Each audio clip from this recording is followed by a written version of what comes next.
What is this rehabilitation all about? तो rehabilitation field और rehabilitation courses help करते हैं कोई इंडिविजुअल पर्सन को उसकी वो कैपेसिटी और कैपेबिलिटी को वापस से पाने में। लेकिन आज हर कॉमन पर्सन आइदर और वे वो मेंटल हेल्थ के इश्यूज से जूझ रहा है। अभी WHO ने कहा कि 2.64 बिलियन मेंटल इलनेस से पेशेंट सफ़र कर रहे हैं जो कि डायग्नोस्ड है। हमारा सोशल ग्रुप बहुत कम हो गया है। अब हम उतने इमोशनली एक दूसरे के लिए प्रेजेंट नहीं है because we all are somewhere suffering in our individual fights. मैं अपनी वाइफ को नहीं बोल सकता, बच्चों को नहीं बोल सकता, ऑफिस में किसी के साथ शेयर नहीं कर सकता। तो बोले जो मैंने रात में वेंट किया ना, तो आज मेरे परफॉर्मेंस में कुछ सुधार है। मेरा माइंड बहुत हल्का है। ओल्ड कल्चर था, वहाँ स्ट्रेस क्यों कम था?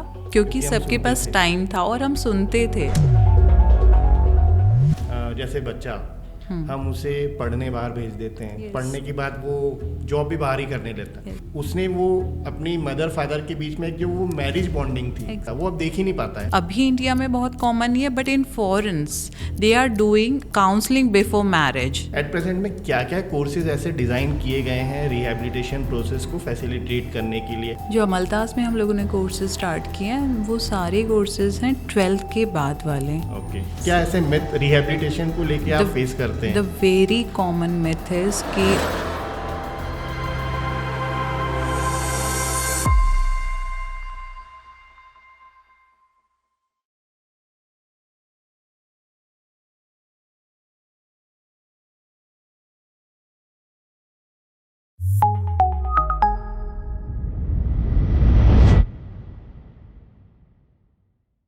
आज के मॉडर्न एरा में यूँ तो कई सारे लाइफस्टाइल इश्यूज हैं और कई सारी प्रॉब्लम्स हैं, लेकिन मुझे लगता है कि आज का जो एक मेजर अलार्मिंग कंसर्न है वो है मेंटल हेल्थ को लेके। मेंटल हेल्थ को फैसिलिटेट करता है या ईज करता है या ट्रीट करता है रिहैबिलिटेशन। और आज की कन्वर्सेशन में मैंने बात की है डॉक्टर भारती से, जो कि डायरेक्टर हैं Amaltas institute of allied and rehabilitation sciences. Doctor Bharti से बात करके मुझे समझ आया कि जो रिहैबिलिटेशन प्रोसेस है या जो रिहैबिलिटेशन है वो कैसे ईज कर रहा है हमारे मॉडर्न हेल्थ केयर सिस्टम को। और अगर इस कैरियर को कोई बच्चा ऑप्ट करता है एज अ प्रोफेशन, सो उसके लिए क्या वो अपॉर्चुनिटीज़ हैं, क्या वो स्कोप है और क्या वो एवेन्यूज़ वो ढूंढ सकता है इस रिहैबिलिटेशन प्रोग्राम में और कोर्स में। सो ये पूरा कन्वर्सेशन एक डिटेल कन्वर्सेशन है और ये उन सारे मिथ्स को, उन सारे डाउट्स को क्लियर करेगा जो किसी भी पेरेंट्स के या बच्चों के मन में है रिहैबिलिटेशन कोर्सेज को लेके। So welcome doctor Bharti ma'am on the undiscuss podcast show. जैसा मैंने अभी इंट्रो में बताया कि मॉडर्न एरा चेंज हो रहा है, हमारी मॉडर्न लाइफस्टाइल हो गई है और बहुत सारे ऐसे चैलेंजेस हैं, चेंजेस हैं जो शायद पहले एग्जिस्ट नहीं करते थे। हेल्थ केयर सिस्टम में बहुत सारे बदलाव देखने को मिल रहे हैं, टेक्निकल बहुत सारे अपडेशन हो रहे हैं, टेक्नोलॉजी का ज़्यादा से ज़्यादा यूज़ हो रहा है। लेकिन आज भी कई बार मुझे समझ नहीं आता कि ये चीज़ें इतनी बढ़ क्यों रही हैं। और जब मैं आज के इस पॉडकास्ट के लिए रिसर्च कर रहा था या एक्सप्लोर कर रहा था कि क्या टॉपिक ये कवर करने वाली हैं, तो मुझे अल्टीमेटली जो समझ में आया it's all about mental health. Yes. और यही लोगों की बिगड़ रही है, रिजल्टिंग इनटू ऑल ऑफ जो ऐसी बीमारियां जो शायद पहले सालों में किसी को होती थी वो जल्दी जल्दी हो रही है। राइट। तो मैम आज के इस टॉपिक को एक्सप्लोर करें क्योंकि इस पॉडकास्ट से उन स्टूडेंट्स को ज़्यादा हेल्प मिलेगी जो इस कैरियर को अभी परस्यू नहीं कर रहे हैं। और मेरे हिसाब से इसमें अब अपॉर्चुनिटीज़ ज़्यादा हैं क्योंकि नॉर्मल पेशेंट तो कई बार क्या होगा कि जब वो बीमार होगा तब डॉक्टर को अप्रोच करता है। Right. लेकिन आज हर कॉमन पर्सन आइदर और वे वो मेंटल हेल्थ के इश्यूज से जूझ रहा है। तो मैम आज की इस कन्वर्सेशन को शुरू करूं उससे पहले ये जानना चाहूँगा कि ये what is this rehabilitation all about, ये क्या है और लोगों को अभी इसके बारे में क्या चीज़ें नहीं पता है जो उन्हें पता होना चाहिए। Okay. Thank you for calling me in your podcast. Rehabilitation actually is जो हमारी जितनी भी फिजिकल, इमोशनल और सोशल कैपेबिलिटीज़ है because of any disorder, either वो एडिक्शन हो, आइदर कोई मेंटल इलनेस हो, कोई एक्सीडेंट हो या कोई न्यूरोलॉजिकल प्रॉब्लम हो जिसकी वजह से हमारे ये एरियाज अफेक्ट हो रहे हैं। तो रिहैबिलिटेशन फील्ड और रिहैबिलिटेशन कोर्सेज हेल्प करते हैं पेशेंट्स को या कोई इंडिविजुअल पर्सन को उसकी वो कैपेसिटी और कैपेबिलिटी को वापस से पाने में, है ना। लाइक अगर कोई पर्सन एडिक्ट है ना, तो बिकॉज ऑफ एडिक्शन उसका सोशल इमेज डिस्टर्ब होगी, उसका ऑक्यूपेशन डिस्टर्ब होगा और उसका पर्सनल लाइफ भी डिस्टर्ब होगा। Then in that psychologist, clinical psychologist will help with the addiction कि हाँ आप कैसे डी एडिक्ट होंगे, आप अपने आप को कैसे हेल्प करेंगे। अगर because of any de addiction अगर किसी का कोई एक्सीडेंट हुआ है, उसको कोई न्यूरोलॉजिकल प्रॉब्लम हुआ है, तो ऑक्यूपेशनल थेरेपिस्ट हेल्प करेगा उसको वापस से उसकी कैपेसिटी को पाने में। तो rehabilitation is all about because of any illness जो आपकी लाइफ अफेक्ट हुई है उसको दोबारा से पाने के लिए, नॉर्मल करने के लिए। सो कह सकते हैं rehabilitation is the process of facilitating the people और पेशेंट जो किसी बीमारी या किसी इंसिडेंट्स या किसी एडिक्शन के कारण अपने रूटीन बिहेवियर से डिरेल हो गए थे। Right, exactly. तो हम उस प्रोसेस के थ्रू उनको वापस बैक ट्रैक करते हैं। हाँ जी। तो आज का मैम हेल्थ केयर सिस्टम हम लोग देख रहे हैं, it is more over technology driven, और कई ऐसी बीमारियां भी हम लोग देख रहे हैं जो पहले नहीं होती थी एक नॉर्मल केस में। लाइक मैंने भी बहुत सारे ऐसे पॉडकास्ट भी किए हैं कैंसर पे, हार्ट अटैक्स पे जो यूथ को अब ज़्यादा आते हैं, फिर एक ऑक्यूपेशनल थेरेपी पे भी मैंने किया। तो आज के इस मॉडर्न हेल्थ केयर सिस्टम में पर्टिकुलरली जहाँ इतनी an number of types of बीमारियाँ हो गई, हेल्थ केयर सिस्टम बहुत अपडेट हो गया, हॉस्पिटल्स बहुत अच्छे बड़े बड़े बन गए हैं, स्पेशलाइजेशन डॉक्टर्स भी हमें इजी टू अवेलेबल हैं। रिहैबिलिटेशन का अभी क्या स्कोप है और क्या रोल है आज के इस मॉडर्न हेल्थ केयर सिस्टम में? ओके, इफ़ आई से लाइक दिस कि मेडिकल फील्ड की कोई भी फील्ड कंप्लीट नहीं है रिहैबिलिटेशन के बिना। मीन्स अगर कोई ऑर्थोपेडिशियन सर्जन कोई ऑपरेशन करता है तो उसको फिजियोथेरेपिस्ट चाहिए उस पर्सन को वापस से चलाने के लिए, उसका नॉर्मल रूटीन करने के लिए, है ना। अगर कोई न्यूरोलॉजिकल डिसऑर्डर है, लाइक जैसे अभी हम बहुत सुनते हैं अल्जाइमर्स, है ना, तो उस पर्सन को हेल्प कैसे मिलेगी अपने वापस से रूटीन को याद रखने के लिए, उस पर काम करने के लिए। अगर कोई ऑनकोलॉजी का कोई पेशेंट है, लाइक कोई कैंसर पेशेंट है, तो it's a long term disorder, है ना। तो उसमें पेशेंट को कैसे खुद को मोटिवेट रखना है अपने इलनेस, अपने ट्रीटमेंट के लिए, उसकी फैमिली को कैसे उसको हेल्प करना है। बिकॉज अगर हम कोई लॉन्ग टर्म इलनेस की बात करते हैं ना, तो पेशेंट खुद नहीं, उसकी फैमिली, उसका बिल्कुल उन सब का मेंटल हेल्थ अफेक्ट होता है। बिकॉज दे नो कि हाँ सामने वाला परेशान है, उसको जो हम बोलते हैं केयर बर्डन, है ना, जो पेशेंट केयर बर्डन होता है कि मुझे संभालना है। पेशेंट तो इरिटेट हो रहा है ना, मगर फैमिली वालों को exactly like very recently now I just want to say कि IVF में, है ना, IVF में साइकोलॉजिस्ट का बहुत रोल है। Because they all are going to before anxiety की क्या ट्रीटमेंट प्लान होगा, सक्सेस होगा कि नहीं। अगर जस्ट इन केस फेल होता है प्रोसीजर तो फैमिली का इतना पैसा लगा है ना, वो डिप्रेस फील करेंगे, अगेन प्लान करने के लिए सोचेंगे, बिकॉज दे ऑलरेडी वो बहुत होपलेस होके ही IVF प्लान कर रहे हैं, है ना। तो बहुत सारा, अगर मैं बात करूं कोई भी, आज अगर बात करें तो मेडिकल हेल्थ का कोई भी डिपार्टमेंट इनकम्प्लीट है विदाउट रिहैबिलिटेशन। बिकॉज ट्रीटमेंट तो आप कर दोगे, अगर किसी का 6 महीने ट्रीटमेंट चल रहा है, अगर किसी का 15 दिन भी ट्रीटमेंट चल रहा है, तो उसको 15 दिन बाद वापस से अपनी फील्ड में आने के लिए उसे शुरू करना पड़ेगा। लाइक जैसे अगर कोई ऑपरेशन होता है तो डॉक्टर बोलते हैं ना पहले बेबी स्टेप्स लेना है, फिर चलना है, फिर स्टेप्स चढ़ना है, तो वो आपको कौन बताएगा? Who will guide you? The rehabilitation specialist will tell you कि आप कब क्या कर सकते हैं। वो ठीक बात बोली ma'am. Last I had a podcast on cancer, तो उसमें जो एक्सपर्ट थे हमारे, उनसे मेरा एक क्वेश्चन भी था कि cancer is all together a long term treatment. कई बार वही 15 दिन में भी ठीक होती है, कुछ किसी में साल भर भी लग रहा है। तो ऐसे केस में क्या होता है कि जो मेंटल बोलेंगे ना डिसेबिलिटी हो जाती है, Yes. या हम स्ट्रेस में आते हैं, क्योंकि दोनों आते हैं, फैमिली भी आती है, पेशेंट भी आता है। तो उन्होंने मुझे बताया कि we have now a separate department for it, exactly. जिसमें हम उनको ईज करते हैं, उसकी मेंटल वेलबींग का केयर करते हैं, उनकी मेंटल हेल्थ को ऑब्जर्व करते हैं और फैसिलिटेट करते हैं, कि क्योंकि वो उसका कोरिलेशन ट्रीटमेंट से है।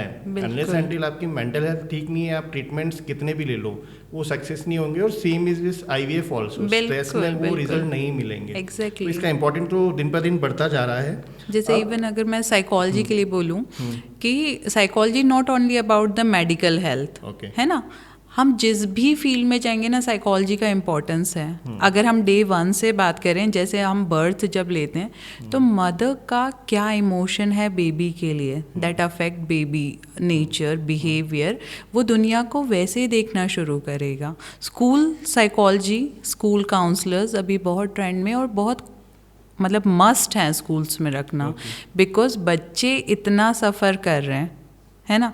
बच्चों पे कंपटीशन का प्रेशर है, बच्चों पे होमवर्क का प्रेशर है, बच्चों पे गेम्स का प्रेशर है, बच्चों पे कल्चरल इवेंट का प्रेशर है ना। बात करें इंडस्ट्री, है ना, इवन मैं तो देखता हूँ एक सोशल लाइफ का भी प्रेशर अब बच्चों पे आ गया है। बिल्कुल एग्जैक्टली। तो वो इनिशियल आपने एज पास किया, उसके बाद करियर चूज करना है, देन आएगा career counsellor who will help you कि आपके एप्टीट्यूड, आपकी एबिलिटी के अकॉर्डिंग आप कौन सा करियर चूज करेंगे, है ना। आफ्टर दैट आप जॉब में आए, अगेन स्ट्रेस है, आप पे वर्क परफॉर्मेंस है, the field of industrial psychologist, he will help you, है ना। एक इंडस्ट्री में कम से कम 200, 300, 10 लोग भी अगर कम से कम हैं किसी एक ऑफिस में, वो 10 लोग बहुत अलग नेचर के होंगे, है ना। What the industrial psychologist do कि वो सबको पेस बना के रखेगा, क्योंकि वहाँ उस ऑफिस में हम किसी एक मोटिवेशन को लेके काम कर रहे हैं, but by nature we all are different, है ना। तो उन सबको उस एम पे फोकस रखना इंडस्ट्रियल साइकोलॉजिस्ट का काम है, है ना। लाइक अभी इंडिया में बहुत कॉमन नहीं है, but in foreigns they are doing counselling before marriage, जिस बहुत अच्छा कंसेप्ट है।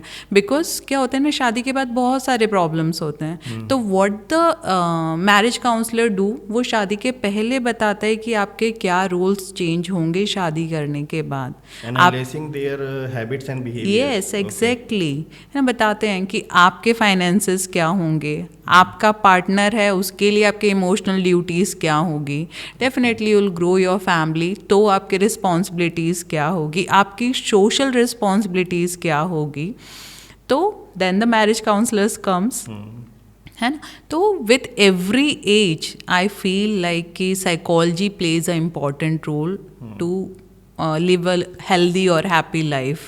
अभी आपने ये मैरिज वाला, काउंसलिंग वाला जो मैम बताया ना, इसमें मैं इसलिए भी इसको रिलेट कर पाता हूँ कि आज क्या हो गया है, जैसे बच्चा हम उसे पढ़ने बाहर भेज देते हैं, Yes. पढ़ने के बाद वो जॉब भी बाहर ही करने लगता है। Yes. तो कई बार अब जो हो रहा है कि उसने वो अपनी मदर फादर के बीच में जो वो मैरिज बॉन्डिंग थी, Exactly. ठीक है वो मदर फादर हैं, वो मान लिया मैंने, लेकिन उनके बीच का जो एक वो हस्बैंड वाइफ वाला रिलेशन था वो अब देख ही नहीं पाता है। बिल्कुल। और वो उसकी मैरिज में रिफ्लेक्ट करता है, क्योंकि उसने वो चीज़ें देखी नहीं कि मम्मी पापा से कैसे एडजस्ट कर रही हैं, पापा मम्मी से कैसे एडजस्ट कर रहे हैं, वो तो एक आइसोलेशन में ही रहा है।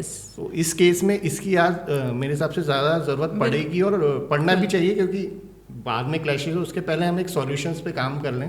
तो इतनी सारी चीज़ें मैम आप बता रहे हैं, यहाँ इस चीज़ का एप्लीकेशन होने वाला है, यहाँ ये रिहेबिलिटेशन प्रोसेस अब रिक्वायर्ड हो गई है, मस्ट हो गई है। तो आज के इस मॉडर्न एरा में या मॉडर्न हेल्थ केयर सिस्टम में या मॉडर्न सोसाइटी में क्या स्कोप है और कितना बड़ा स्कोप है रिहेबिलिटेशन का? बहुत बहुत ज़्यादा। जैसे अभी मैंने कहा ना, from your birth to the end of the life, हर फेज पे आपको कोई एक्सपर्ट चाहिए टू टेल, है ना। And now what we are seeing ना कि हमारा सोसाइटी में हमारा सोशल ग्रुप बहुत कम हो गया है, है ना। अब हम उतने इमोशनली एक दूसरे के लिए प्रेजेंट नहीं है, because we all are somewhere suffering in our individual fights, है ना। जैसे पहले अगर इंडिया की बात करें तो पहले चाची, नानी, कजन सब साथ में होते थे, एंड दे नो कि आपकी लाइफ में क्या चल रहा है, और प्लस आपके पास जो स्ट्रगल्स थे ना वो कहीं ना कहीं सब लोग रिलेट कर लेते थे। अब अगर बात करें आज इंडिया का यूथ जो है, वो एक कज़न है इंदौर में, एक कज़न है अमेरिका में, तीसरा कज़न बैंगलोर में है, and they 3 are in the different field. और जब वो बात करेंगे और एक बोलेगा ना पता है मेरी ना 24 आवर्स की हॉस्पिटल में ड्यूटी थी, वो बोलेगा भाई यार तू चुप रहे यार, मैं प्रोग्राम पे काम कर रहा था, राइट? तो वो रिलेट नहीं कर पाते हैं और किसी के पास टाइम भी नहीं है। तो now we all need someone जो हमें नॉन जजमेंटली सुने और हमें टेक्निकली हमारी प्रॉब्लम्स को सॉल्व करने के लिए हेल्प करे, है ना? Because we all need someone, जैसे हम बोलते हैं ना कैथारसिस, कोई बस सुन ही लेता है तो हमें लगता है कि अच्छा चलो कुछ तो हल निकलेगा, या मैं अंदर से खाली तो हुआ, है ना? हाँ, वेंटिलेट करने के लिए। तो एज आई फील कि आज बच्चे को भी उतनी ज़रूरत है, बिकॉज पेरेंट्स आर वर्किंग, है ना? वो जब शाम को घर आते हैं तो वो बोलते हैं हम थके हुए हैं, तुम्हें अपना होमवर्क करना है, शाम को बस डिनर साथ में करना है, डू योर वर्क, है ना? और बोलते हैं वीक का एक दिन डिसाइड करेंगे जिस दिन हम बात करेंगे, राइट? इन द पेरेंटिंग, अभी जो नया फैशन है। बट आज बच्चा जो इमोशन से सफ़र कर रहा है वो नहीं होल्ड कर पाएगा एक वीक। ये अभी एक रिसेंट का ही एग्जांपल है, ये जो वेंटिंग का आपने बताया कि लोगों के पास बात करने वाले लोग नहीं है। तो मेरा एक बहुत क्लोज फ्रेंड है और हम लोगों ने साथ में अपना पीजी किया हुआ है। तो परसों उसका कॉल आया और कॉल पे उसने आधे घंटे, मतलब वो एक्चुअली अपने आप को वेंट कर रहा था। राइट। तो मैं कई बार ठीक है, अब मैं थोड़ा बहुत समझता हूँ कि यार ये क्या है, तो मैंने उसे पूरा सुना सब चीज़ें और उसको फिर एक समझा के कॉल डिस्कनेक्ट किया। नेक्स्ट डे मैंने उसे वापस कॉल किया, मैंने भाई क्या हुआ था रात में, तो उसने सेम यही चीज़ बोली जो आप बता रहे हैं कि सुनने वाला कोई नहीं है। तो उसने बोला कि तू मेरा बेस्ट फ्रेंड है, तू मुझे जानता है अच्छे से, हमने एक बहुत लंबा टाइम स्पेंड किया है साथ में, राइट। तो मुझे वेंट होना था, तो मैं किसके साथ वेंट हूँ? मैं अपनी वाइफ को नहीं बोल सकता, बच्चों को नहीं बोल सकता, ऑफिस में किसी के साथ शेयर नहीं कर सकता। तो बोले जो मैंने रात में वेंट किया ना, तो आज मेरे परफॉर्मेंस में कुछ सुधार है, मेरा माइंड बहुत हल्का है। तो मैंने उसे बोला मैं तो अगर ऐसा लगे तो फिर तू बार बार वेंट जब भी लगे। You can be the therapist of your friend. अब अपने फ्रेंड के थेरेपिस्ट हो सकते हैं, and this is very normal, है ना? मतलब जैसे मैंने कहा ना कि जो हमारा इंडियन ओल्ड कल्चर था, वहाँ स्ट्रेस क्यों कम था? क्योंकि सबके पास टाइम था और हम सुनते थे। अभी पता है सबके पास इतना स्ट्रेस है ना कि अगर मैं बोलूँगी ना पता है मेरे पास प्रॉब्लम है, इतना मैं ख़त्म भी नहीं करूँगी और मेरा फ्रेंड मुझे बोले मेरे पास भी यार बहुत प्रॉब्लम है, प्लीज़ किसी और टॉपिक पे बात कर, है ना? या फिर ये बोलेंगे अरे तेरी प्रॉब्लम बहुत छोटी है, मेरी बड़ी है। तो फिर हम वो कनेक्ट ही नहीं कर पाते, हम रिलेट ही नहीं कर पाते एक दूसरे से। तो मैम प्रॉब्लम तो है, बट डेफिनेटली क्योंकि कई बार तो ये प्रॉब्लम अब हमारी खुद की क्रिएटेड होती जा रही है। जैसे एक डिजिटल वर्ल्ड में अगर हम काम कर रहे हैं तो हमें कम लाइक्स आने का भी प्रॉब्लम हो जाता है। तो I can say like how we started this question ना, कि आई कैन से दिस कि रिहैबिलिटेशन का स्कोप बहुत है, बिकॉज ये स्ट्रेस, ये कम्युनिकेशन गैप बढ़ना ही है, because as we are going advance, है ना, बहुत सारी चीज़ें चेंज होगी जिसके लिए हमें तैयार रहना है with the experts. Yes, right time. मतलब अभी WHO ने कहा कि 2.64 बिलियन मेंटल हेल्थ, मतलब मेंटल इलनेस से पेशेंट सफ़र कर रहे हैं जो कि डायग्नोस्ड है, है ना? और जो नहीं डायग्नोस्ड है वो इससे 3 टाइम्स ज़्यादा हैं, क्योंकि एक्सपर्ट्स तक पहुंचते ही नहीं हैं, है ना? जैसे मैंने आज कहा कि आई एम फीलिंग लो, मैं पिछले 15 दिन से ये किसी को बोल रही हूँ, और समवन थिंक अरे ठीक है ना, ऐसा तो सबको लगता है, मुझे भी लगता है ऐसा कि हाँ ना ठीक है, नहीं अच्छा लग रहा है, it's okay, but nobody thinks कि अच्छा you need help, you need expert help, better we go. सब कुछ होते हुए भी मेरा एंडोर्फिन नहीं बन रहा है ब्रेन में, मेरा वो हैप्पी हार्मोन नहीं बन रहा है ब्रेन में, then what I can do? I should go, I should take advice from expert, right? जो आप जो बता रहे हैं ना कि इट इज़ मतलब एक बहुत बड़ा चैलेंज आएगा। So recent I was travelling to Bhopal, तो मैंने सीहोर के आगे एक देखा, एक कोई national institute of mental health आ रहा है, NIHMR। तो मैंने बोला इसकी ज़रूरत हमारे एमपी में कैसे पड़ने लगी? मतलब एक national institute on mental health and rehabilitation, right? तो वो मैं समझ पा रहा हूँ उसकी इंटेंसिटी कि हम किस तेज़ी से उस प्रॉब्लम की तरफ हेड कर रहे हैं, लेकिन लोगों को सॉल्यूशंस नहीं पता। बिल्कुल। तो मैम ये रिहैबिलिटेशन वाला जो पर्टिकुलरली आज हेल्थ केयर सिस्टम में जो कोर्स है या जो चीज़ें आने वाली हैं या आ चुकी हैं, क्योंकि हम तो अभी और इसके बारे में आप पढ़ेंगे धीरे धीरे, तो अभी इसमें एट प्रेजेंट में क्या क्या कोर्सेज ऐसे डिज़ाइन किए गए हैं रिहैबिलिटेशन प्रोसेस को फैसिलिटेट करने के लिए, या क्या एवेन्यूज़ हैं किसी बच्चे के लिए या जो इस फील्ड में आना चाहता है, तो अभी क्या क्या कोर्सेज एट प्रेजेंट में at the need of like कि होता है ना कि अभी ये ज़्यादा ट्रेंड में चल रहे हैं या इनकी ज़्यादा डिमांड से, तो क्या क्या कोर्सेज आ चुके हैं अभी रिहैबिलिटेशन के? Yes, the very first one is clinical psychology, okay, है ना। Clinical psychology is a study of your emotions and your brain, है ना। और मुझे लगता है ब्रेन और इमोशन ही लीड करता है अपनी पूरी बॉडी एक्टिविटीज़ को, है ना। अगर मुझे बचपन में बताया गया ना कि अंधेरे से डरना है ना, मैं डरूंगा, तो मैं डरूंगा, मैं कंडीशन हूँ, वो मेरे इमोशन है, जबकि कुछ है नहीं। अगर मैं बड़े होकर सोचूंगा भी ना कि जब मुझे क्यों डर लग रहा है अंधेरे से, I don't find any answer, but yes वो कंडीशन हो गया मेरे ब्रेन में, और मेरे ब्रेन ने कनेक्ट किया मेरे इमोशन से, तो जब वो सिचुएशन होगी मैं वैसा रिएक्ट करूँगा। The very first is clinical psychology, second is special education. जैसा अभी हमने रिसेंट में आमिर खान की मूवी देखी होगी सितारे ज़मीं पे, राइट, द स्पेशल चाइल्ड, उनको कैसे पढ़ाना है, उनको कैसे सिखाना है, उनके बिहेवियर चैलेंजेस को कैसे डील करना है, उनके पेरेंट्स को कैसे साइको एजुकेट करना है। The third is bachelors in audiology and speech, audiology and speech, yes, है ना। बहुत सारे लोग होते हैं because of any problem, stammering, stuttering, कुछ बच्चों में होता है डिलेड लैंग्वेज डेवलपमेंट होता है, कुछ होते हैं जिनका न्यूरोलॉजिकल प्रॉब्लम या किसी एक्सीडेंट की वजह से स्पीच डिस्टर्ब हो जाता है, है ना। देन द ऑडियोलॉजिस्ट और स्पीच थेरेपिस्ट विल हेल्प कि कैसे आपको वापस से रिहैबिलिटेट करना है, राइट। तो this are the 3 main areas of rehabilitation जिसमें हम बात करते हैं रिहैबिलिटेट करने की। अगर कोई ADHD है ना, बच्चों को डायग्नोस हुआ हाइपर एक्टिवनेस की, तो उसको स्कूल की टीचर को कैसे डील करना है, उसके मदर को उसको कैसे डील करना है, उसका लाइफस्टाइल कैसा होना चाहिए, ये सब कुछ आपको एक एजुकेटर बताएगा, स्पेशल एजुकेटर बताएगा।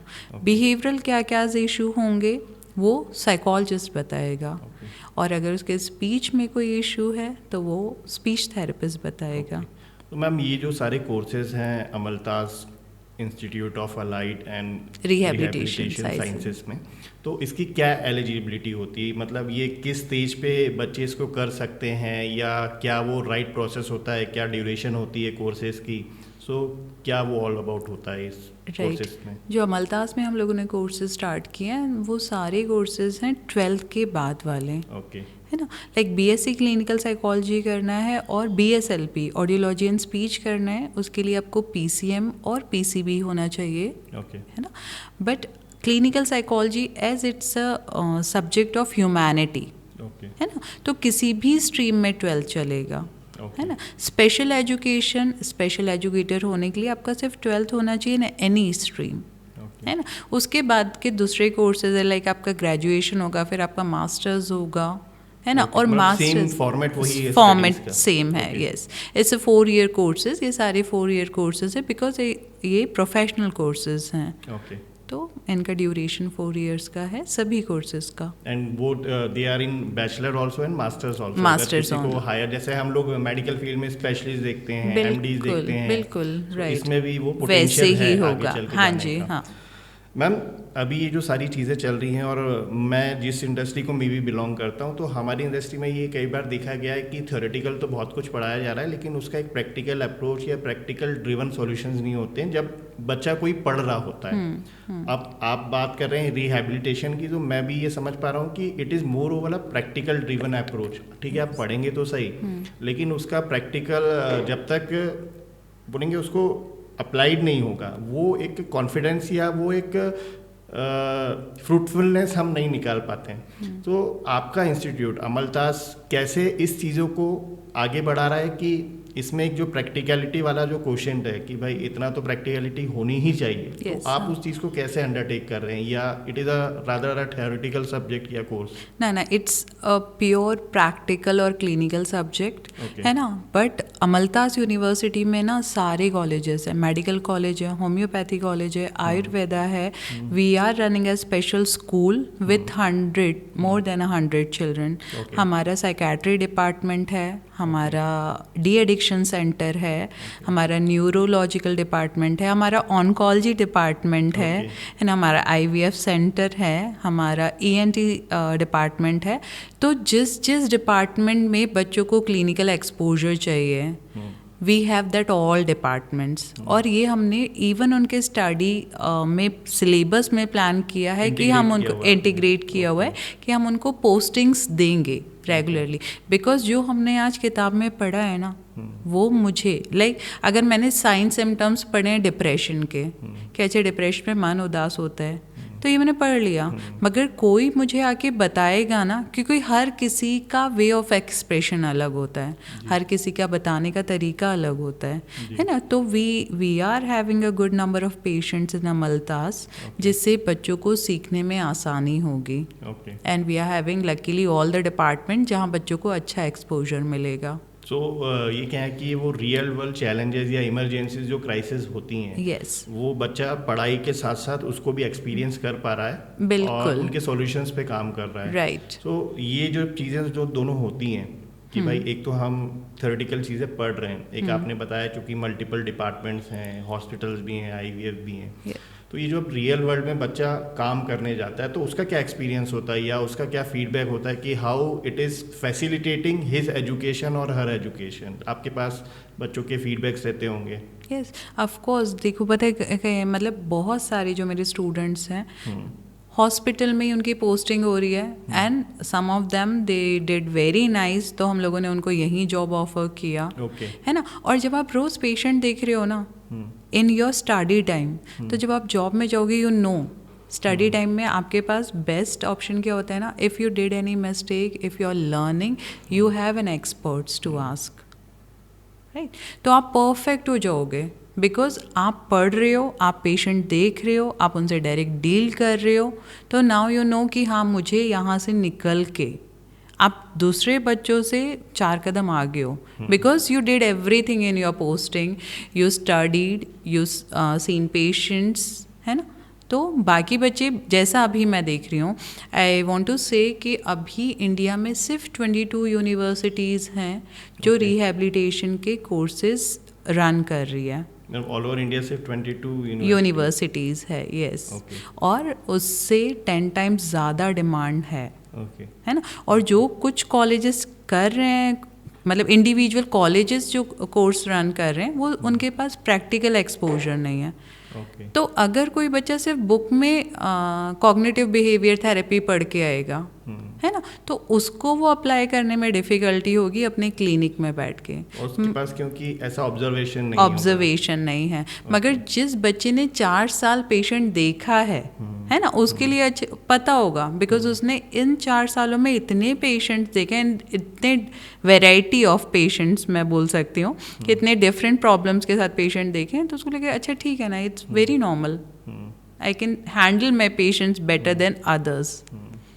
तो अभी आपने बताया कि इस चीज़ के लिए केवल 22 इंस्टीट्यूट हैं ऑल ओवर इंडिया. और जब मैं देखता हूँ, क्योंकि इंदौर एक एजुकेशन हब है और यहाँ पर कई सारे बच्चे नीट की प्रिपरेशन के लिए बाहर से भी आ रहे हैं, इंदौर से भी हैं, और मैं देख रहा हूँ कि कंपटीशन वहाँ पर टफ होता जा रहा है. राइट. सो पहला तो मेरा एक क्वेरी ये है कि क्या बच्चों को थॉट लेना चाहिए कि it is also a good and rising career, और इसमें क्या नीट के थ्रू एडमिशन्स होते हैं या इसकी अलग से कुछ एग्जाम्स होती हैं इन कोर्सेज में एडमिशन के लिए? I really want to suggest all the NEET aspirants कि प्लीज़ अगर लग रहा है ना कि नहीं और या कुछ अलग करना है, कुछ स्पेशल करना है, बिकॉज अभी इफ़ यू सी कि बहुत सारे डॉक्टर्स है ना डायग्नोस हुए हैं, वो are suffering with depression, anxiety, BPD, bipolar disorder, तो they also need you in future.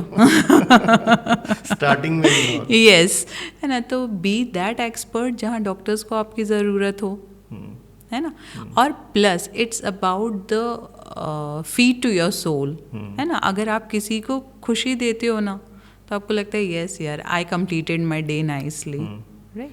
तो डोंट रन, मतलब वो भेड़ चाल में मत चलो, क्योंकि तुम्हारा फ्रेंड नीट अपेयर कर रहा है, सिर्फ इसलिए नीट अपेयर मत करो.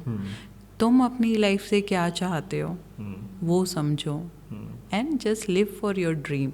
और मुझे नहीं लगता कि बहुत, मतलब जितने नीट वाले बच्चे हैं ना, वो सबको डॉक्टर बनना है. They all are doing because somebody set them to do, या फिर उनके family friend pressure, peer pressure, because उस एज में पीयर प्रेशर भी बहुत होता है. अरे क्या तो साइकोलॉजी पढ़ेगा क्या, है ना, लाइक. बट येस, सिर्फ एक्सपर्ट्स और स्पेशलिस्ट ही समझ सकते हैं कि साइकोलॉजी का इम्पोर्टेंस क्या है. तो I really want to give this message to student कि सबके साथ मत चलो, अपना अंदर से सोचो और ढूंढो कि तुम्हें क्या करना है.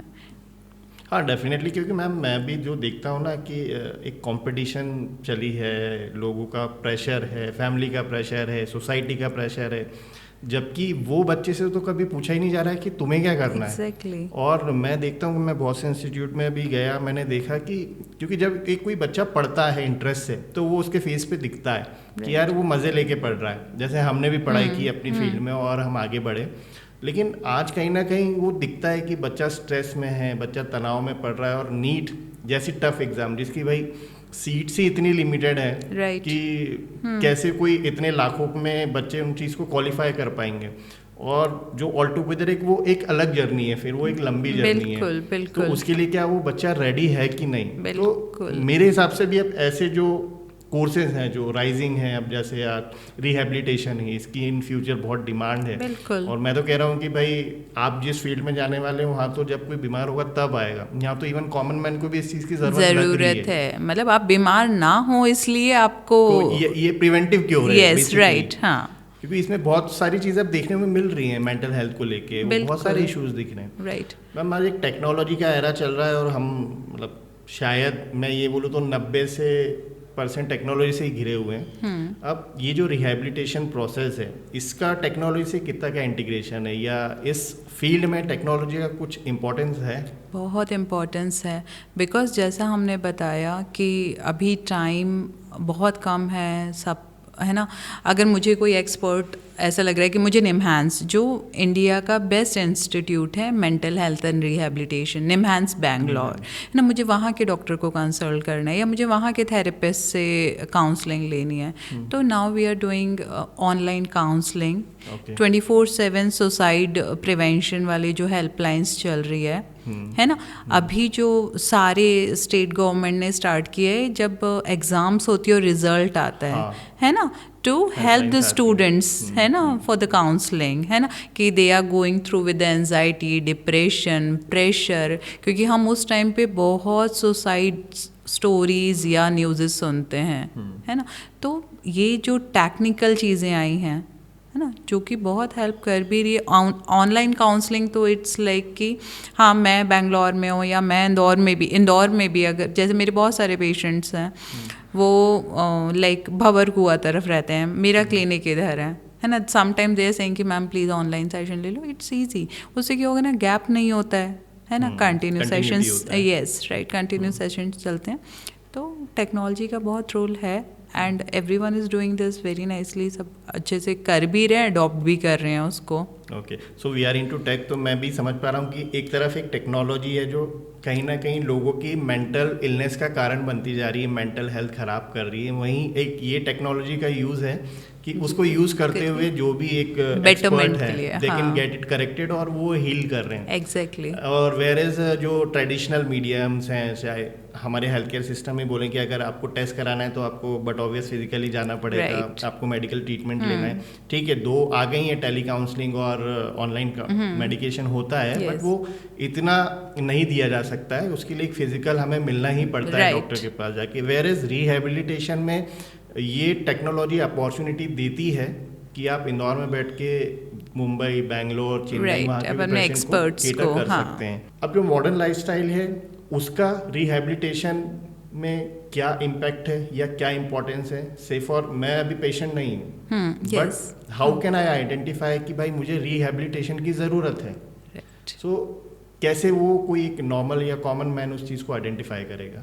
See, if everything is going well, but still जो हम शुरू में बात शुरू की थी कि अगर हमारी लाइफ के 3 एरियाज होते हैं मोस्ट इम्पॉर्टेंट, हमारा ऑक्यूपेशन, हमारा सोशल और हमारा पर्सनल, इन तीनों एरियाज में से जब भी कभी भी किसी पर्सन को ये लगे कि वो ठीक से नहीं परफॉर्म कर पा रहा है ना, कहीं रिलेशनशिप में प्रॉब्लम हो रही है, मैं अपना वर्क परफॉर्मेंस उतना बेटर नहीं कर पा रहा हूँ, है ना, मेरी सोशल लाइफ अफेक्ट हो रही है, तो यू नीड एन एक्सपर्ट और you need someone who can help you to correct this things. तो यू कैन आइडेंटिफाई, सबसे पहले इंडिविजुअल ही आइडेंटिफाई कर पाते कि अच्छा पहले मुझे ऑफिस जाने का मन कर रहा था, अब नहीं करता है ना, पहले मैं अपने फ्रेंड्स के जोक्स को बहुत इजीली ले लेता था, अब मैं इरिटेट हो रहा हूँ, है ना, पहले मुझे दोस्तों से मिलने का मन करता था शाम को, आजकल मन नहीं कर रहा है, राइट।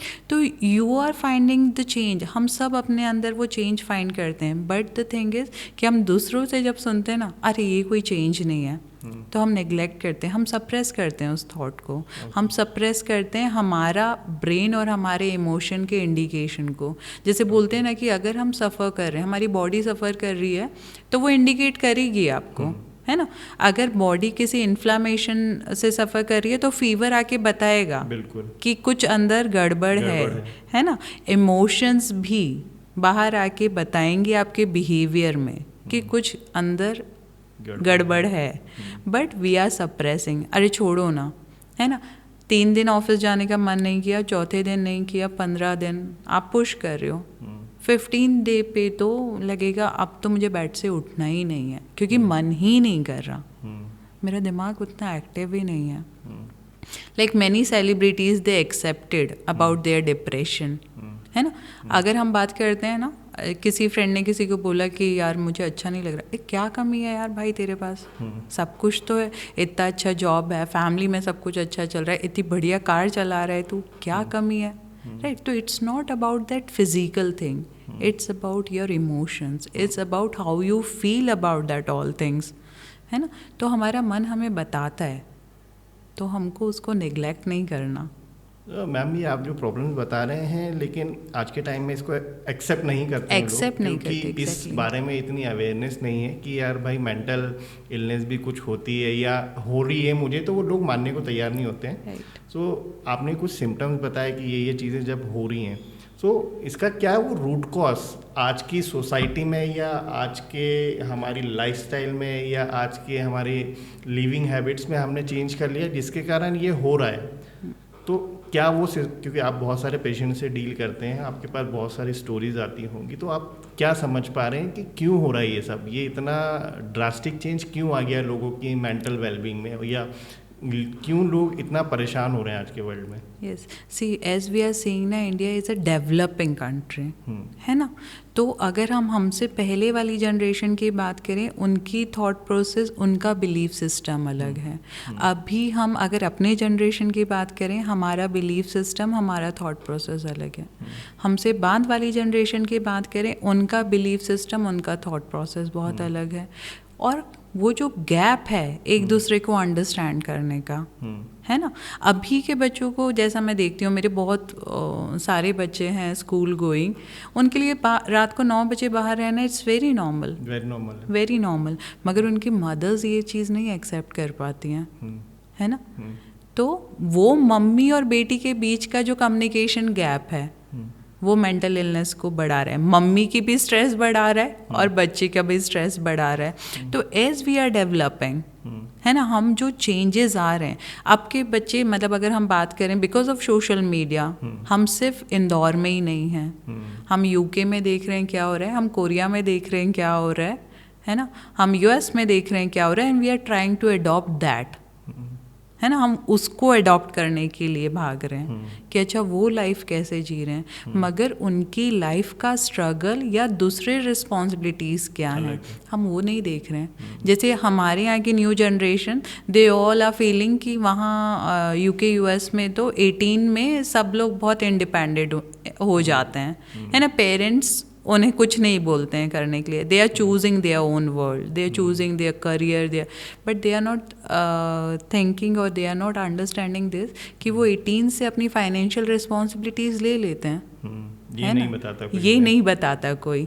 तो जो इंडिया में बच्चे सफ़र कर रहे हैं, द ग्रोइंग जनरेशन सफ़र कर रही है, because they are seeing that fanciness, but they are not understanding the responsibilities. Here parents, they are earning lot to give that lavish life to the children's, है ना, वो सफ़र कर रहे हैं कि हम तुम्हारे लिए कितना कर रहे हैं, है ना, हम ओवर टाइम्स कर रहे हैं, हम अपने बिजनेस रन कर रहे हैं to give you this thing कि हाँ तुम अच्छे से जी पाओ ना। वो भी सफ़र कर रहे हैं मेंटली, ये भी सफ़र कर रहे हैं mentally, and they both are not understanding कि उनको हेल्दी वे में क्या करना है रिलेशन को मेंटेन करने के लिए, आगे बढ़ने के लिए और आगे अपनी लाइफ को बेटर चलाने के लिए। तो एज वी आर डेवलपिंग, और ये प्रॉब्लम्स और बढ़नी है, वेरी ऑनेस्टली। अभी लास्ट मैम मैंने इसी बात पे एक क्वेश्चन और पूछूंगा कि 2 पॉडकास्ट किए थे जिसमें एक तो हार्ट अटैक्स को लेके था और एक कैंसर को लेके था। यस। तो उसमें भी मुझे जो डॉक्टर्स के फीडबैक मिले कि at risk more are youth people, मतलब यूथ हमेशा अब ज़्यादा रिस्क पे जा रहा है, जबकि ओल्डर टाइम में बोला जाता था कि जो भाई सीनियर सिटीजन होगा, जो बूढ़ा होगा, वो बीमारियों से ज़्यादा गिरता था। बिल्कुल। तो ये जो एक रिवर्स चीज़ हम लोगों ने देखी है, तो अभी इस रिहैबिलिटेशन वाले सिस्टम में या रिहैबिलिटेशन वो जो पूरा ट्रीटमेंट है, उसमें आप कौन को ज़्यादा रिस्क पे पाते हैं कि अभी आपके पास जो केसेस रिपोर्ट हो रहे हैं तो वो यूथ के ज़्यादा हो रहे हैं कि जस्ट लाइक एक एज ग्रुप के ज़्यादा हो रहे हैं या सीनियर सिटीजन के ज़्यादा हो रहे हैं? इफ़ आई वॉन्ट टू से अकॉर्डिंग टू रिहैबिलिटेशन, जैसा मैंने पहले भी कहा है कि हर एज अपने स्ट्रगल से सफ़र कर रहे हैं, ओके, है ना। अगर हम बात करें बच्चों की तो उनके पास अपना स्ट्रेस है, अगर हम बात करें न्यू मैरिड कपल्स की, उनके पास अपना स्ट्रेस है, जिन बच्चों को करियर डिसाइड करना है उनके पास अपना स्ट्रेस है, जो पेरेंट्स हैं बिकॉज ऑफ देयर लोनलीनेस, है ना, बच्चे चले गए उनके पास अपना स्ट्रेस है। तो हर एज ग्रुप में रिहैबिलिटेशन का बहुत इम्पॉर्टेंट रोल है। तो आई कांट से कि कोई पर्टिकुलर एज है, but every one need this, every age group, every gentry, they need this rehabilitation and psychology. मतलब आइदर इन अ वे हर कोई सफ़र कर रहा है, बिल्कुल, एग्जैक्टली, सफरिंग अलग अलग है। और अगर बोलें कि जस्ट लाइक कि भाई मेरा स्ट्रेस हो सकता है कम हो लेकिन दूसरे का ज़्यादा है, और वो बच्चे से लेके तो बूढ़ों तक, सीनियर सिटीजन तक, एग्जैक्टली सब में एग्जिस्ट कर रहा है। बिल्कुल। See we never heard before the old age home, हाँ, है ना, तो इंदौर में अभी बहुत तो इंदौर में बढ़ रहे हैं। एंड लाइक कुछ लास्ट टाइम में मुझे किसी ने इनवाइट किया कि they are starting the evening club, है ना, for the evening club for the old age people. And what they, वो क्लब पता है सिर्फ क्या कर रहे हैं ना, बिकॉज बच्चे वर्किंग है, जो ग्रैंड डॉटर्स और सन्स हैं वो स्कूल्स और कॉलेजेस में हैं, तो उनके ग्रैंड पेरेंट्स को कोई बीपी चेक करने के लिए नहीं है, कोई उनका शुगर टेस्ट करने के लिए नहीं, कोई उनसे बात करने के लिए नहीं है। तो what that evening club is doing ना, कि वो रेगुलर उनको मॉनिटर करता है, उनका बीपी, उनका शुगर, उनसे बात करते हैं, उनके साथ कैरम खेलते हैं, उनके साथ में बैठ के गाने गाते हैं। एंड जो बच्चे हैं दे रेडी टू पे easily 5-10K per month for their parents also, कि हम फॉर दिस थिंग, यस, कि हाँ हमारे मम्मी डैडी बिजी होने चाहिए बस, we are paying for them. But we can understand कि वो लोग कितने अकेले हैं, कि सुबह घर से निकले हैं सब और शाम को 8-9 तक किसी का कोई पता नहीं है, कोई बात करने वाला नहीं है. मतलब I personally in my family if I say कि मेरी एक दादी है, she use to talk with the servants because वो मेड आती है तो उसको 10 मिनट आधा घंटा बिठा के रखती है, चाय पिलाती हैं कि तू बात कर यार मुझसे थोड़ी देर. तो see this how they are suffering, the older generation. बीच वाली जनरेशन सफ़र करिए क्योंकि उनको स्टेबल होना है, जॉब देखना है, एग्जैक्टली घर लेना है, एग्जैक्टली बिल्कुल. बच्चे सफ़र कर रहे हैं बिकॉज उनको वहाँ तक पहुँचना है जो मम्मी डैडी ने टारगेट बना दिया. मतलब एक मूवी आई थी मैम, MBBS, मुन्ना भाई MBBS, तो वो संजय दत्त का कैरेक्टर था, जादू वाली झप्पी. यस राइट, एग्जैक्टली बिल्कुल. जादू वाली झप्पी ने किया, एग्जैक्टली बिल्कुल सही. So that is what rehabilitation we can say is all about. Right, बिल्कुल सही. मैम अभी इतना हम लोगों ने कन्वर्सेशन किया तो मुझे भी बहुत सारी चीज़ें क्लियर हुई कि भाई सोसाइटी में क्या गलत चल रहा है, फैमिलीज़ में क्या गलत चल रहा है. लेकिन क्या होता है ना कि कोई भी सोसाइटी और ख़ास तौर पर डेवलपिंग सोसाइटी या डेवलपिंग सिटी या डेवलपिंग कंट्री ये बात कभी नहीं मानेगा. yes. और वहीं पे मुझे लगता है कि इसके कुछ कॉमन मिथ्स होंगे कि यार रिहैबिलिटेशन के ये कुछ कॉमन मिथ्स हैं जो आपको भी लगता है यार जब पेशेंट आते हैं कि यार ये मिथ है but they are agreed and they are stick to it. So ऐसे वो क्या कॉमन मिथ आप हमारे इस डेवलपिंग कंट्री में देख रहे हैं या हमारी डेवलपिंग सोसाइटी में देख रहे हैं कि है तो ये मिथ लेकिन लोग उसे सच्चाई से भी ज़्यादा इम्पोर्टेंस दे रहे हैं. तो क्या ऐसे मिथ रिहैबिलिटेशन को लेके आप फेस करते हैं? The very common myth is कि अगर कोई क्लिनिकल साइकोलॉजिस्ट के पास गया है दैट मीन्स कि वो पागल है.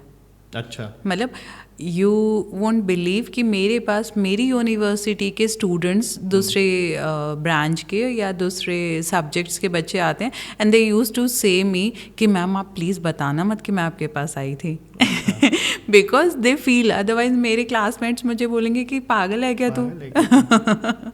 राइट. तो this is, but I always use to say them कि तुम्हें समझ में आ रहा है, you are the more smarter और इंटेलिजेंट कि तुम्हें पता है कि मैं किसी परेशानी से सफ़र कर रही हूँ, इसीलिए तुम यहाँ बैठी हो.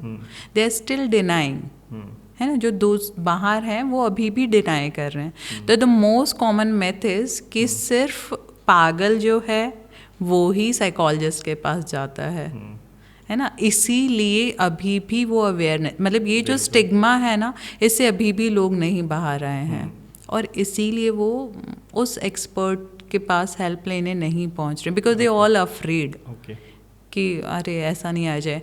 जैसे प्री पीजी जो MBBS के बाद जो एग्ज़ाम देते हैं MD और उसके लिए, उसमें अभी बहुत मतलब कंपल्शन किया उन्होंने कि आपका जैसे होता है ना फिज़िकल एग्जामिनेशन, ऐसा मेंटल एग्जामिनेशन कॉमन किया है, मतलब मैंडेटरी किया है तो ही आपको आगे एडमिशन मिलेगा.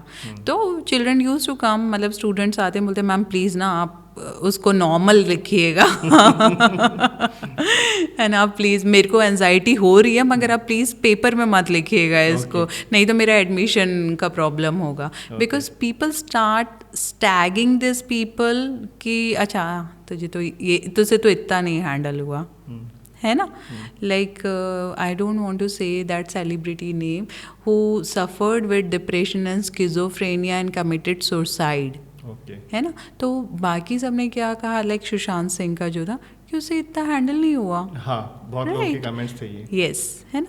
But as we have a different immunity, जैसे हम फिजिकल इम्यूनिटी की बात करते हैं ना कि सबकी फिजिकल इम्यूनिटी अलग है, सेम सबकी मेंटल इम्यूनिटी भी अलग है. तो वाई वी आर स्टैगिंग देम. मगर ये बहुत कॉमन चीज़ है कि क्लिनिकल साइकोलॉजिस्ट के पास जो जाता है वो पागल है. बिकॉज ऑफ दैट पेशेंट्स और बच्चे अभी भी उस हेल्प के लिए नहीं आ पाते हैं. मतलब कुल मिला के मैम वो जो मेंटल हेल्थ को एक टैग दे रखा है पागलपन का, मतलब right. इसीलिए मोस्ट ऑफ द लोग अभी इस चीज़ को रिपोर्ट नहीं करते हैं या वो ट्रीटमेंट के लिए राजी नहीं हो रहे कि यार अगर हमने मेंटल हेल्थ को लेके अपना कोई ट्रीटमेंट लिया बिल्कुल तो it will come under the category of पागलपन. यस, देन आई विल नहीं है, एकदम सही. ऑल टुगेदर आपका जो मेंटल हेल्थ होता है वही आपकी प्रोडक्टिविटी को बूस्ट करता है जितना मैं समझ पाता हूँ. बिल्कुल. और वही आपके अंदर के इंटरनल बॉडी सिस्टम को भी अच्छा चलाता है. क्योंकि कोविड में हमने देखा कि सब कुछ को रिलेट कर रहा था हमारी मेंटल एबिलिटी कितनी है उस चीज़ को झेलने की। एकदम सही। और जिन्होंने नहीं झेला तो वो जल्दी कोलैप्स किए। बिल्कुल सही बात है। ये वो मैम आपने एक कंफ्यूजन या ये जो मिथ बताया, ये बताया एक ट्रीटमेंट साइड वाला। अभी ऐसे ही कंफ्यूजन बच्चों में भी हैं जो इस पर्टिकुलरली मेडिकल फील्ड में आना चाहते हैं, आइदर वो रिहैबिलिटेशन को एज अ कोर्स अडॉप्ट करना चाहते हैं, तो उनके मन में भी जो मुझे लगता है कि बहुत सारे मिथ होंगे। इसीलिए बच्चा आज नीट के पीछे ज़्यादा भाग रहा है रादर देन कि इसको एक ट्राई दे या इसको भी एक प्रोफेशन माने या इसको भी ऐसा देखे कि यार it is a long term career. तो बच्चों के आज वो क्या मिथ हैं इस कोर्स को लेके, रिहैबिलिटेशन कोर्स को लेके? बच्चों के जो मिथ हैं इस कोर्स को लेके ना, उनको लगता है इसका ज़्यादा कोई स्कोप नहीं है, बिकॉज वो फैंसीनेस बहुत अभी नहीं दिख रही है ना। सेकंड, उनको लगता है कि इसका पेइंग कैपेसिटी बहुत कम है, जो कि बिल्कुल भी नहीं है।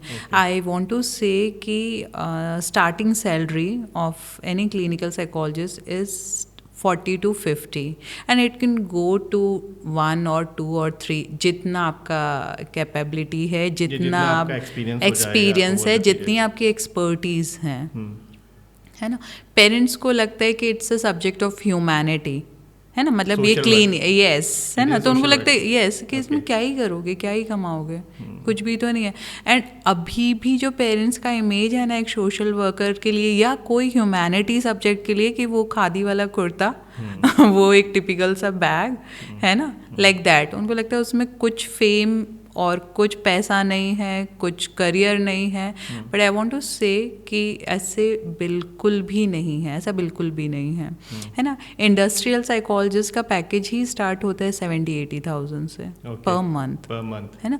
स्कूल काउंसलर, है ना, जो अभी CBSE ने बहुत मैंडेटरी किया है ना, स्कूल काउंसलर का सैलरी है 70,000।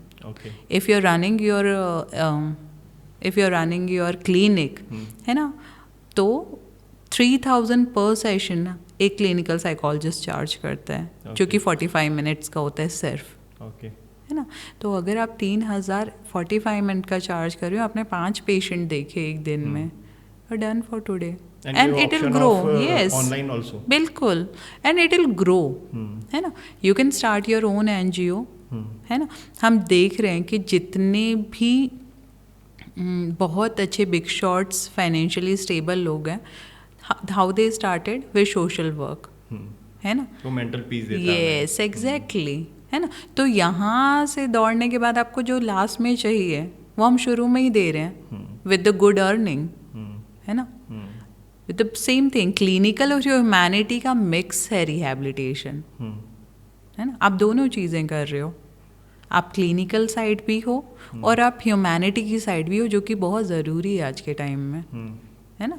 जैसे बहुत सारे न्यूज़ हम सुनते हैं कि अब डॉक्टर्स इमोशनल लेस हो गए, देन हु नीड, मतलब किसकी नीड है, किसकी डिमांड है, एक साइकोलॉजिस्ट की जो पेशेंट को समझ रहा है ना, जो पेशेंट को बता रहा है, अच्छा I understand your pain with the empathy, कि हाँ तुम्हें दर्द हो रहा है, मुझे पता है, राइट। एंड मतलब क्या चाहिए पेशेंट को, और कि कोई सुन ले, क्योंकि वो उनके जो वेलबींग है या जो पूरा उनका प्रोसेस है उसको ईज कर रहा है। Yes, right. तो ये जो चीज़ है, मतलब ये जो मिथ है जो कि बिल्कुल भी सही नहीं है। Children have to go and again study कि उन्हें आगे इस फील्ड में बहुत स्कोप है, और ये अभी प्रोग्रेसिव है, प्रोग्रेसिव है। अब डिमांड जनरेशन शुरू हुआ एग्जैक्टली, बिल्कुल, क्योंकि mental health is the biggest problem of the country right now. बिल्कुल, दो अनएड्रेस्ड है, इस पे ज़्यादा बात नहीं की जाती है, लेकिन आइदर ऑफ वे की सफ़र तो सभी लोग कर रहे हैं, चाहे वो स्कूल गोइंग किड हो, चाहे वो बच्चा हो, चाहे वो जॉब में एक प्रोफेशनल हो, एक न्यूली मदर हो, पेरेंट्स हो, सभी सफ़र कर रहे हैं। Exactly. So ma'am, how Amaltas institute of allied and rehabilitation sciences is managing this thing and facilitating both the part, कि भाई क्योंकि आपको भी उधर पेरेंट्स को भी समझाना है कि it is a good field जिसमें एक फ्यूचर है, सेम स्टूडेंट को भी काउंसिल करना है कि it is a lucrative career rather than कि यार आप कर लोगे तो आपको इसमें कुछ बेनिफिट नहीं कर रहा है।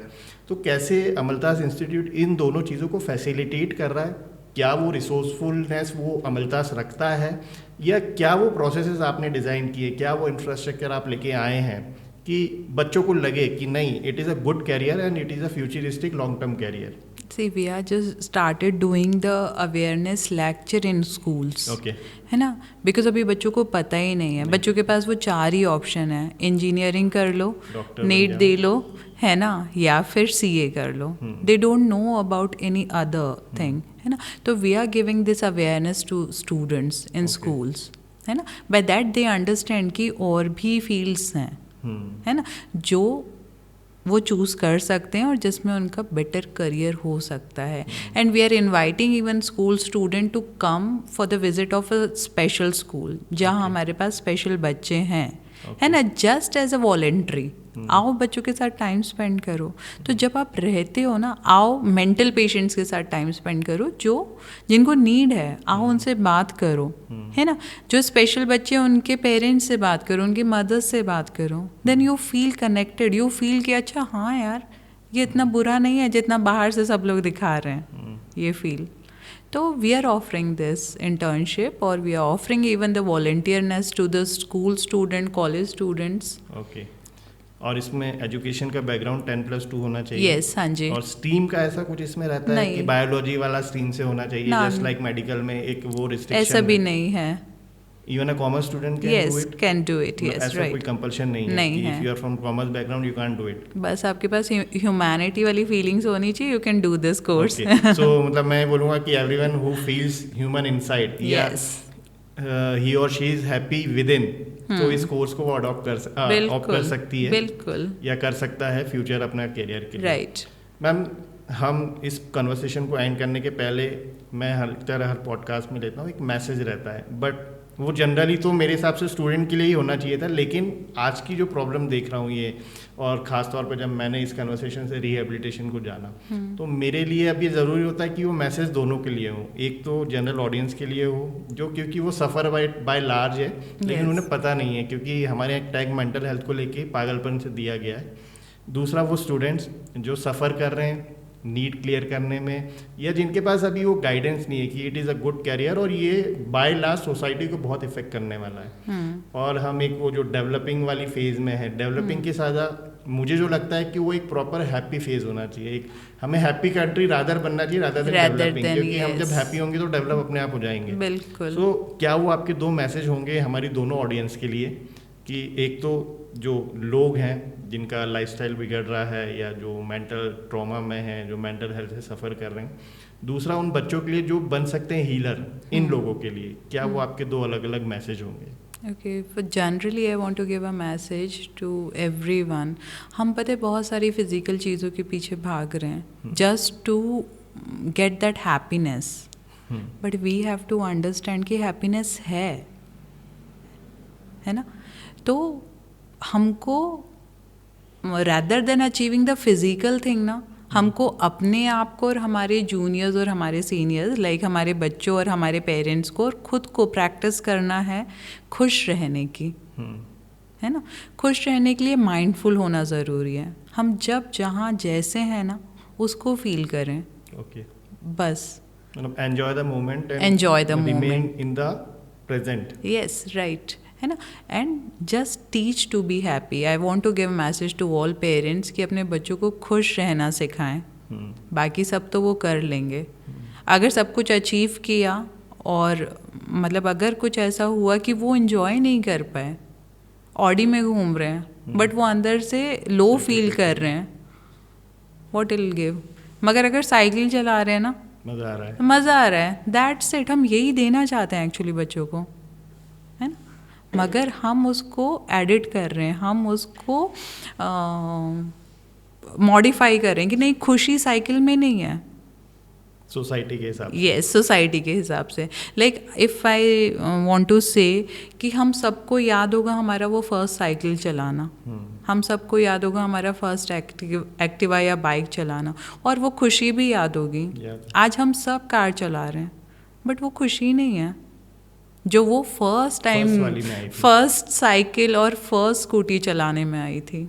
तो मेंटेन दैट. उसके लिए ज़रूरी नहीं आपके पास कार हो, उसके लिए वो सेटिस्फैक्शन ज़रूरी है। जब हम साइकिल चलाना सीखे थे तब हम सेटिस्फाई थे कि wow I am having this, I learn this, right. तो खुद को वो याद दिलाना कि I am having enough things to survive, right. तो सबको ये याद रखना है कि जितना है उतना काफ़ी है, और जो लाइन है ना, थोड़ा है थोड़े की ज़रूरत है। और मैं ये बोलूँगा कि happiness is always in basics. Yes, right, exactly. हम सब बहुत ऐसी फैंसी बातें करते हैं, फैंसी बुक्स पढ़ते हैं, परस्यूट ऑफ हैप्पीनेस की बात करते हैं, मगर अगर मैं किसी को कहूँगी ना कि जस्ट फील दिस, अगर कोई नॉर्मल से स्टूल पे बैठ के कॉफ़ी पी लो तो बोले अरे इसमें थोड़ी कुछ होगा। तो we are talking fancy but we are not living that, है ना। बट असली खुशी उसी में है। And to the students, I want to say, don't run behind others. Just find yourself. खुद को ढूंढो। ज़रूरी नहीं है आपके दोस्त को डॉक्टर बनना है तो आपको भी बनना है। आपको सच में हो सकता है स्विमर बनने में मज़ा आ रहा हो, आपको म्यूजिशियन बनने में मज़ा आ रहा हो, बट जस्ट बिकॉज दूसरे क्या कहेंगे इसलिए अपना करियर मत चुनो। करियर वो चुनो जिसको आप हमेशा करना चाहो, जिसके लिए हमेशा ऑफिस जाने का मन करे, नॉट बिकॉज कि हाँ मंथ के एंड में सैलरी आ रही है ना, because you will not enjoy that. फिर आप पता है क्या करते हो, मतलब अभी जो नया ट्रेंड है ना, मेरे को वेकेशन पे जाना है। क्यों जाना है वेकेशन पे? Because you are not enjoying your present thing, इसलिए आपको वो करने जाना है जिसको आप एन्जॉय कर रहे हो। तो चूज अ करियर जो आप हर दिन एन्जॉय करो, हर दिन वेकेशन जैसा फील है ना। I want to give this message to students कि ऐसा करियर चूज़ करो जिसको आप ज़िंदगी भर एंजॉय करो, और एंजॉय करोगे तो पैसे अपने आप आ जाएंगे, है ना। तो मैम वही है कि मैं जितना समझ पाया हूँ कि रिहैबिलिटेशन जो अब मेरे हिसाब से तो आज की इमर्जिंग नीड हो गई है, और जैसे डॉक्टर्स के लिए बोला जाता है they are the saviours of mankind, saviours of life. अब लेकिन जो आज का एरा आ गया है वो मेंटल हेल्थ से हर कोई जब ग्रस्त है तो उसके ट्रीटमेंट्स अवेलेबल नहीं हैं, और अगर आप इस फील्ड में आके, रिहैबिलिटेशन की फील्ड में आके लोगों को वो प्रिवेंटिव क्योर ही देने लग जाओगे तो वो बीमारी नहीं होंगे, क्योंकि बहुत सारी चीज़ें जो बिगड़ती हैं वो मेंटल हेल्थ के कारण बिगड़ रही हैं, और रिकवरी अगर डिले भी हो रही है तो भी मेंटल हेल्थ के कारण हो रही है। तो जब ये मेंटल हेल्थ इतना इम्पोर्टेंट है किसी की लाइफ में, तो व्हाई नॉट इसी पे काम किया जाए। और रिहैबिलिटेशन वाला जो प्रोसेस है, क्योंकि आप जैसे बता रहे हैं इंडस्ट्री को भी लग रहा है, स्कूल को भी लग रहा है, कॉलेजेस को भी लग रहा है, एजुकेशन मैरिजेस में लग रहा है, हॉस्पिटल्स को भी लग रहा है, IVF को भी लग रहा है। तो फील्ड कितनी बड़ी है ये, वास्ट, यस। और जबकि स्कोप कितना है, जबकि वेरे जो नॉर्मल, इवन आपने बताया कि डॉक्टर्स को भी लग रहा है, यस। तो जो हील कर रहे हैं उनको भी ये चीज़ की ज़रूरत है। तो it is a very big career, और कैरियर से बड़ा कि इंदौर की और इंडिया की नीड है ये आज की। यस, बिल्कुल। हर किसी को रिक्वायरमेंट है मेंटल वेलबींग की। बिल्कुल सही। तो मेरा तो यही सजेशन होगा, और मेरा तो मानना भी यही होगा, क्योंकि मैं कई बार देखता हूँ बच्चों को स्ट्रेस में पढ़ते हुए, नीट के लिए प्रिपेयर करते हुए, एक अटैम्प्ट में नहीं हो रहा, दूसरा कर रहे हैं, दूसरे में, तो उसके बाद वो इतना डिप्रेस होते हैं। तो रादर ये वाली फील्ड उनको ज़्यादा खुशी देगी, क्योंकि ये एक प्रिवेंटिव थेरेपी है मेरे हिसाब से, कि इसमें तो भाई आप बीमार होने के पहले ही लोगों को क्योर कर रहे हो। तो ये भी एक अच्छा कैरियर है, और ज़रूरी नहीं हर कोई डॉक्टर बने, हर कोई इंजीनियर बने।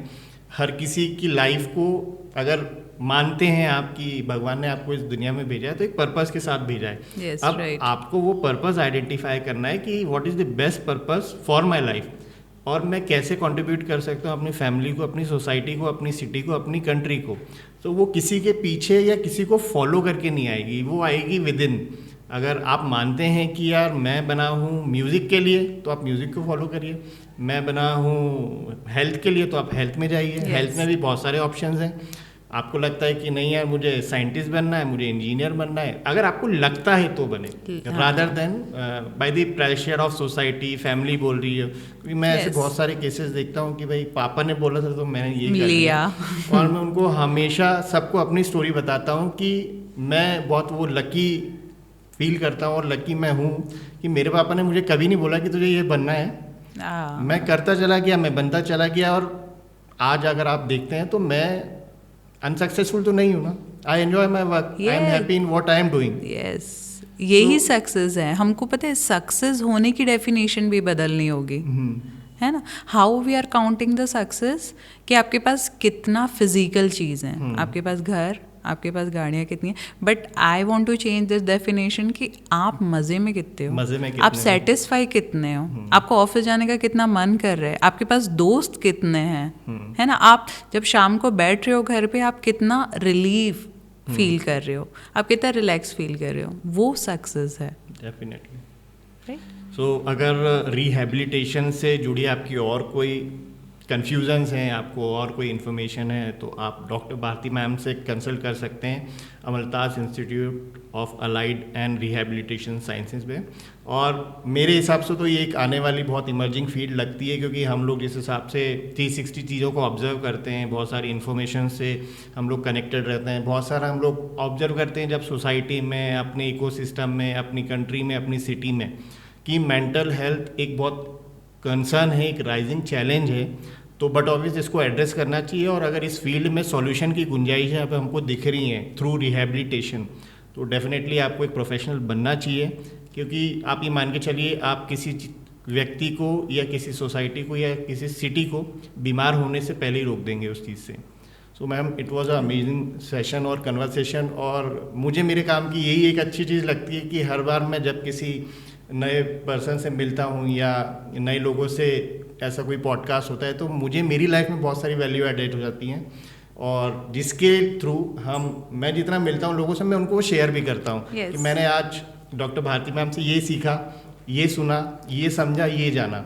तो मेरे आसपास तो मैं कोशिश करता हूँ, चाहे वो मेरे कलीग्स हों, चाहे वो मेरे फ्रेंड्स हों, चाहे वो मेरे फैमिली मेम्बर्स हों, कि उन तक ये पास ऑन करूँ. क्योंकि मैं ये मानता हूँ कि ये धीरे धीरे जैसे चीज़ें बढ़ेंगी, लोगों को समझ में आएगा कि भागना छोड़ना है, खुशी कहीं नहीं है, खुशी अपने अंदर है, और जो आप कर रहे हैं वो सबसे बेस्ट है दुनिया का काम. So never compare with anyone, क्योंकि आपकी अपनी आइडेंटिटी भगवान ने, ईश्वर ने आपको दी है. बस उस पर ट्रस्ट करिए और आगे बढ़ते रहिए. एग्जैक्टली, बिल्कुल. Same psychology used to say कि जब भी आप जितने लोगों से मिलते हो ना, आप खुद को हील करते जाते हो, है ना.